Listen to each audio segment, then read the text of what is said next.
انہیں بھی اگر ایک دو بندوں کو دے دیا جاتا ہے تو ان کے پاس قیادت موجود ہے، انہیں وہ لے آئیں گے۔ تو یہ کھیل نہیں کھیلا جانا چاہیے۔ لیکن سیاسی لوگ سیاست میں رہیں، پارلیمان میں رہیں اور اپنا جو ہے وہ کام کرتے رہیں تو بہتر ہے۔ پارلیمان کی باتیں پارلیمان میں حل ہوں، عدلیہ تک نہ ہی جائیں تو بہتر ہے۔ یہ وقت ہے کہ سیاستدان ہوش کے ناخن لیں اور اپنے معاملات کو مل بیٹھ کر حل کریں۔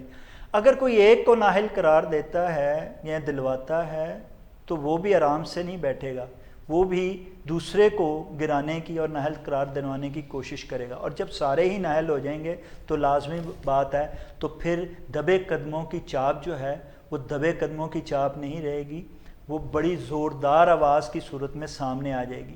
اس سے نہ صرف جمہوریت کو خطرہ ہے بلکہ اس ملک کے جو ہے اس کو بھی خطرہ ہے اور قیادت کو بھی خطرہ ہے۔ اس سے بہتر ہے کہ سیاستدان اپنے معاملات مل بیٹھ کر حل کریں اور ملک کا قومی مفاد میں سوچتے ہوئے آگے بڑھنے کی کوشش کریں اور ایک دوسرے کو گرانے سے گریز کریں۔ ناظرین، اس کے ساتھ ہی پروگرام کا وقت ختم ہوا چاہتا ہے۔ اپنے میزبان شاہد ندیم احمد کو اجازت دیجیے۔